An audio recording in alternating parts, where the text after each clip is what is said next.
Oi, gente, tudo bem? Queria falar aqui com os meus amigos, né? Instantinho. É, para quem não sabe, eu trabalho em home office, né? Estou aqui no meu home office, né? Plena, trabalhando. E não é a primeira vez que acontece essa coisinha aqui que eu vou mostrar para vocês, tá? Que eu quero saber o propósito disso. Bom, lembrando hoje que segundou, né? E ontem a gente teve uma matéria importante sobre violência doméstica e familiar contra a mulher no Fantástico, de uma delegada que atuava na delegacia de atendimento à mulher vítima de violência doméstica e, graças a Deus, conseguiu denunciar a violência que ela vinha sofrendo, né? Do seu então marido, que é um policial militar, um agente garantidor, né? E ela conseguiu ter essa coragem.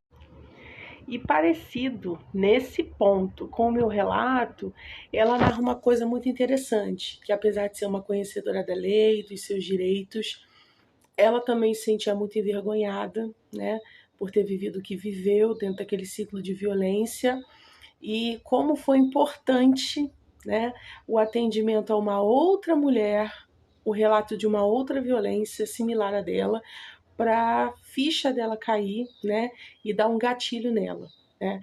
Então, para quem não sabe, está chegando aqui agora, nesse Instagram aqui, a gente fala sobre educação pelos direitos, direito das mulheres, justiça social, e eu venho trabalhando muito a temática de violência doméstica e familiar contra a mulher, trazendo não apenas, né, conhecimentos técnicos, como uma especialista da área, mas também os meus depoimentos e relatos da experiência vivida no casamento que eu tive abusivo.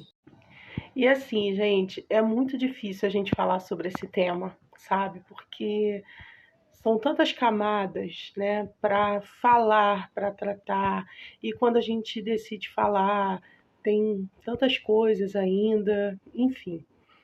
E uma dessas coisas, né, para quem não sabe ainda a minha história, eu convido a vir aqui no meu feed e começar de baixo para cima, desde junho, que eu estou tratando desse tema, falando, explorando um pouco.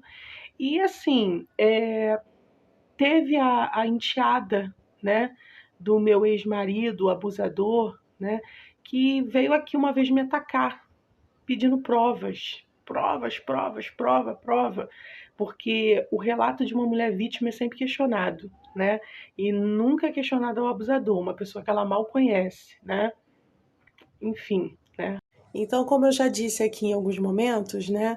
Em fevereiro de 2021 que eu descubro que ele já estava tendo um caso aí com essa amante, né? E eu fim do nosso casamento, pontuo uma coisa que ele não teve coragem de fazer, que ele simplesmente some, né? E 6 de setembro de 2022, que é transitado e julgado esse meu processo de divórcio.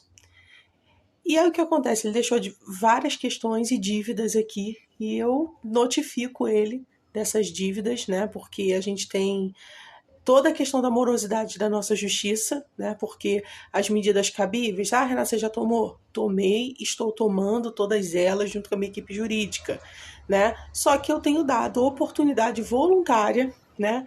Para que ele possa reparar os danos dele e ele ainda assim não faz, ele se esquiva das suas responsabilidades. E além de toda a perturbação de ligações, de que a gente recebe, tanto eu quanto minha mãe, das dívidas que ele deixou no nosso nome, que foi ele quem fez e que ele não paga, né? A gente tem que lidar com as peraltagens, ou não sei que tipo de palavra eu posso utilizar para essas atitudes ridículas dele, tá? Ele fez um plano funerário um ano depois que ele não morava mais aqui em casa, e ele enviou a correspondência de cobrança desse plano funerário aqui para casa. Não sei qual o propósito, tá?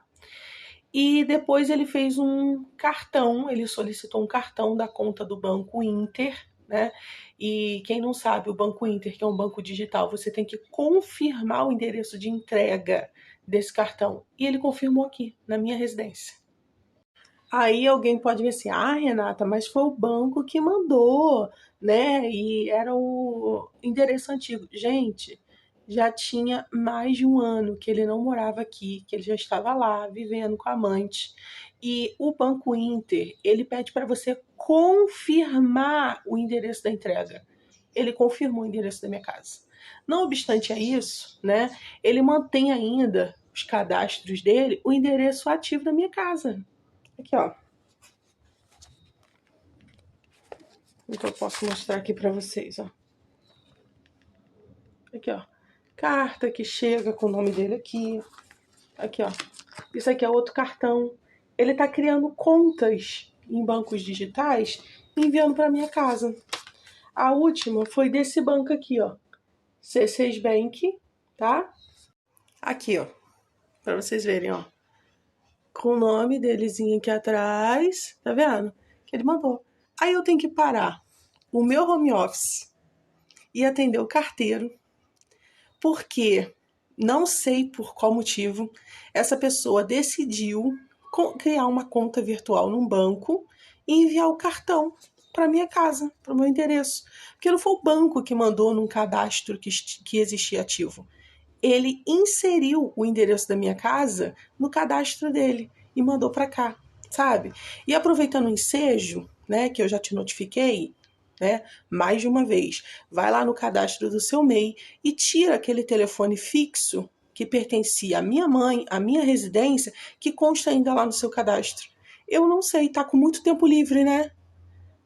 Como sempre, né? Enrolando, enganando que trabalha, mas na vadiagem sempre, na vagabundagem. Então, diferente de você, de verdade eu tenho um trabalho. Eu tenho um escritório, eu tenho clientes, eu trabalho home office, mas eu tenho trabalho. Eu não finjo que trabalho. Eu tenho boletos que eu preciso pagar, inclusive os que você deixou aqui de dívida no meu nome, no nome da minha mãe, dívidas referentes que eram suas, que você bateu no peito para dizer que você era homem suficiente para pagar, que você ia pagar, e que passaram-se esses anos todos você não pagou nada. Entendeu? Então, assim, não sei qual é o seu propósito. Isso aqui, ó, é mais prova ainda. Isso, tudo isso aqui, ó. Mais prova ainda pro dossiê. E aí, sua enteada que pedir a prova, aí, ó, receba. Isso aqui é só um pouco, entendeu? Das perturbações desse indivíduo que não tem o que fazer, sabe? Porque é tão ilógico isso que eu fico assim, pra quê? Por que isso? Então, assim, eu sou a louca mentirosa, né? Isso aqui é o quê? Não foi um erro, foi uma escolha, uma decisão que a pessoa vai lá, cria uma situação, cria um plano funerário, reivindica um cartão de uma conta que já tem, confirma o endereço da minha casa, cria uma outra conta e coloca o endereço para ser aqui da minha casa. Não foi aleatório, né? Você designou o endereço da minha residência para receber seus cartões, né? Então, assim, eu queria saber qual a intenção disso, né? E as notificações extrajudiciais que você recebeu, você vai continuar recebendo para você me pagar. E todas elas constituem provas, né, de que você voluntariamente não paga, você foi notificada, você tem ciência e você não paga porque você não quer, né? Porque quem quer pagar, paga de pouquinho em pouquinho, mas paga, o que não é o seu caso. Vocês viram aí como que é difícil? É difícil.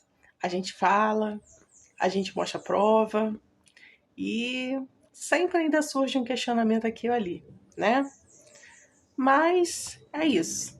O ex-abusivo, espancador, caloteiro, né? Que tá com muito tempo sobrando, fingindo que tá trabalhando, como sempre, né?